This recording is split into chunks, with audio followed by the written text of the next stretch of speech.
Bonjour, petite vidéo explicative sur la notion de fonction.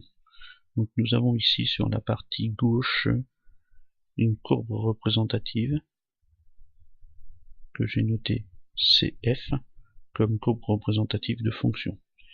Première chose à connaître, le nom de l'axe horizontal ici que l'on appelle l'axe des abscisses, le nom de l'axe vertical ici que l'on appelle l'axe des ordonnées.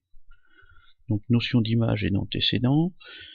L'image de -1 par la fonction f, donc je pars à l'abscisse -1, je viens prendre le point de la courbe correspondant à l'abscisse -1 et je regarde son ordonnée, qui vaut 4. Donc l'image de -1, c'est 4. f de -1 égale 4. Autre exemple, pour 0,5, l'image de 0,5 par la fonction f, ici c'est environ 0,6. Notion d'antécédent. Donc je pars cette fois-ci d'une valeur en ordonnée. Exemple, l'antécédent de 1,5. Je viens sur ma courbe et je regarde la valeur en abscisse, donc la valeur en x correspondante. 1,5, valeur en x correspondante, environ 0,2. L'antécédent de 1,5 est 0,2. À une image, une valeur en abscisse peut correspondre qu'une seule image. Par contre, à une valeur en ordonnée peut correspondre plusieurs antécédents.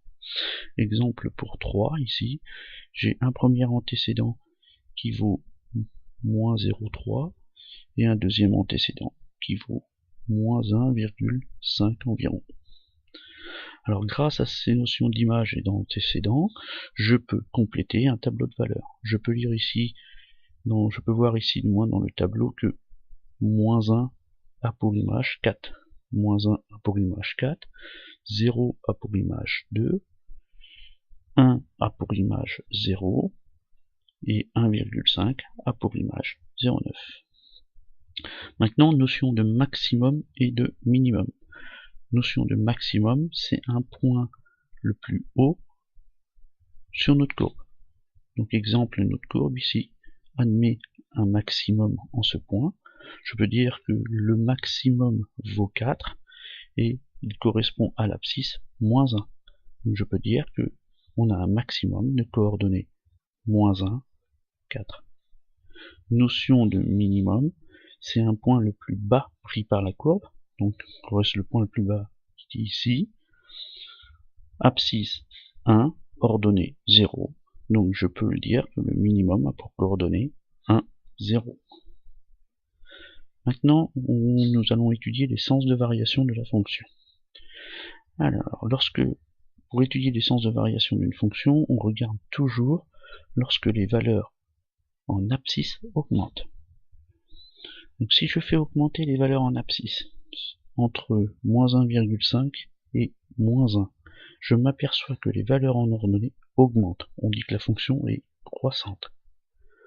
Entre -1 et 1, si j'augmente les valeurs en abscisse, les valeurs en ordonnée diminuent. On va dire que la fonction est décroissante. Entre 1 et 1,5, si j'augmente les valeurs en abscisse, les valeurs en ordonnée augmentent, ma fonction redevient croissante. D'où je peux écrire que ma fonction f est croissante sur l'intervalle -1,5, -1. Effectivement, entre -1,5 et -1, ma fonction est croissante. Entre -1 et 1, ma fonction est décroissante. C'est ce que j'ai écrit ici. Et elle redevient croissante entre 1 et 1,5. Donc sur l'intervalle 1, 1,5, ma fonction redevient bien croissante. Alors pour simplifier cette écriture, on peut utiliser un tableau de variation, et ce tableau de variation traduit ce qu'on vient d'écrire ici. Alors la première ligne du tableau, c'est les valeurs correspondant à l'axe des abscisses. La deuxième ligne du tableau correspond aux valeurs sur l'axe des ordonnées. Entre -1,5 et -1 pour les valeurs en x, j'ai vu que la fonction était croissante. Je traduis cela par une flèche montante. Par contre, maintenant je regarde sur ma courbe à -1,5, où est la valeur en ordonnée correspondante. Donc -1,5, valeur en ordonnée correspondante, 3,1. Donc -1,5, 3,1.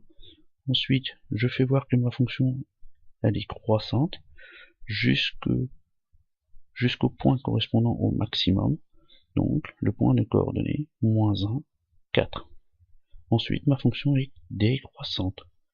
Je traduis ça par une flèche descendante, et elle est décroissante jusqu'au point ici correspondant au minimum, donc au point de coordonnées 1, et elle descend jusqu'à 0 en ordonnée.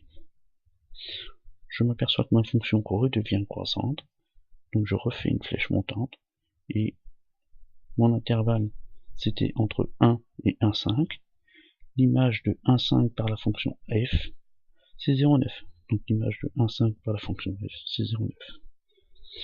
Voilà ce que vous devez retenir sur la notion de fonction pour votre programme de seconde. J'espère que cette petite vidéo explicative vous a été utile.